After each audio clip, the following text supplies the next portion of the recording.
The Public Protector of South Africa, Busisiwe Mkhwebane, has found President Cyril Ramaphosa guilty of inadvertently misleading Parliament and failing to declare a R500,000 donation from Bosasa boss Gavin Watson to his RNC presidential campaign in 2017.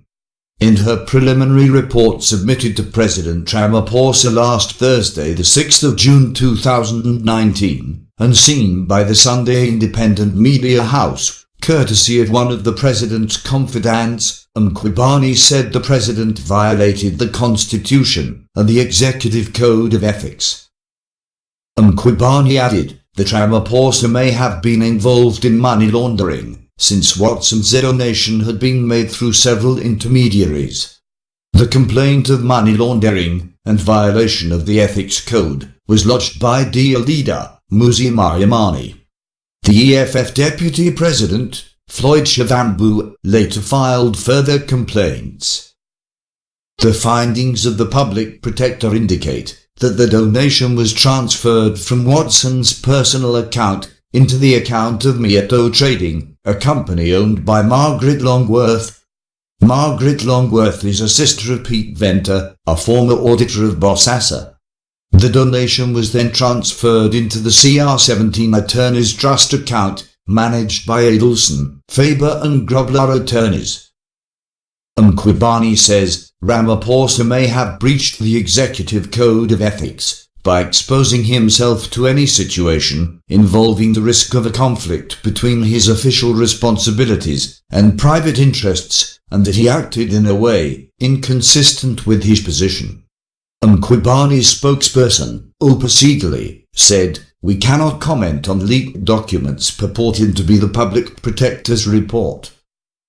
On Saturday, the 8th of June 2019, Ramaphosa's spokesperson, Khuzila Diko, said, "The Presidency respects the Office of the Public Protector and remains committed to cooperating fully with the investigation. The Presidency would not wish to comment on any matter relating to the Public Protector's investigation." The report comes amid fights in the RNC over the mandate of the South African Reserve Bank, as well as news that the GDP contracted by 3.2% in the first quarter of 2019. Mkhwebane gives Ramaphosa 10 working days to comment on the draft report at a meeting held at the President's official residence in Pretoria on Thursday last week. Sunday Independent understands that the President responded on Friday, the 7th of June 2019. Sources said when Mkhwebane met Ramaphosa, he was flanked by his spokesperson, Khuzila Diko, political advisor, Steen Speed, his legal advisor, Kamya Gili, and Chief of Staff, Roshan Singh. If Mkhwebane's preliminary findings are made final, President Ramaphosa would be the first South African president found to have lied to Parliament by the Public Protector.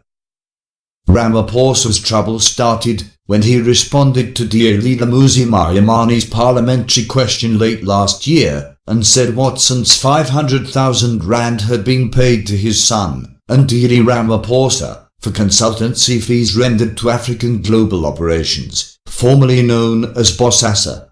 However, 10 days later, Ramaphosa made a U-turn and said in a letter sent to the then Speaker of Parliament, Baleka Mbete, that the money had indeed been a donation to his RNC presidential campaign.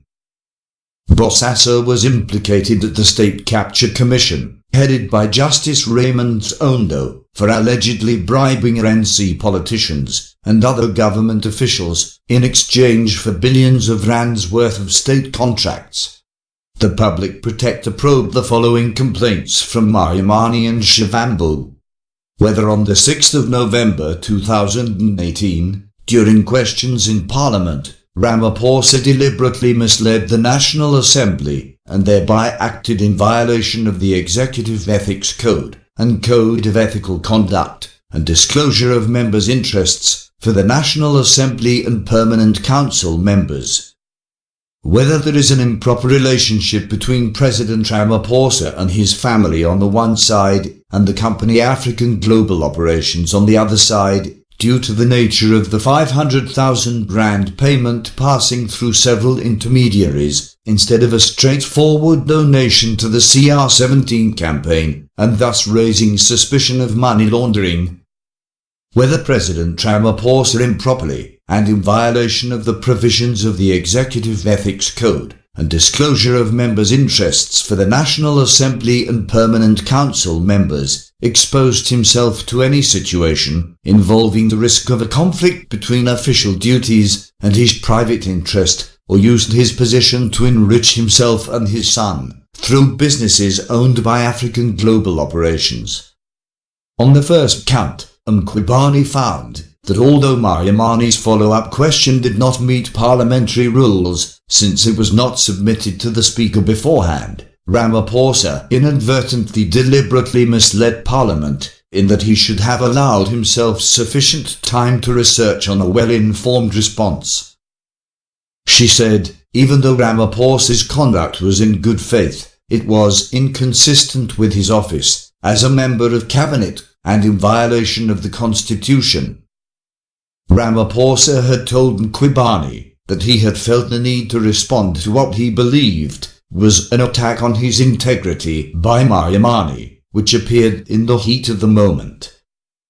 Mkhwebane also found that Ramaphosa, as the Deputy President, was duty-bound to declare the financial benefit that accrued to him during the RNC presidential campaign. In his submission, Ramaphosa had contended that there was a distinction between donations made towards a campaign fund for a political party's elective conference and gifts and benefits received by members in their official capacity or in an attempt to influence members in the performance of their official duties. I submit that the donation was not in return for any benefit received by myself in my official capacity, nor was it in order to influence me in the performance of my duties. Instead, the donation was received to support an internal party election, Ramaphosa told the public protector. However, Mkhwebane found that the campaign pledges were some form of direct financial sponsorship and therefore benefits of a material nature. She claims in her report that she has evidence which indicates that some of the 200 million rand collected for the president's campaign was transferred into the Ramaphosa Trust Foundation bank account. Please check in the description box below for the links to the sources of this report. Thanks for watching. Please comment, like, share and subscribe.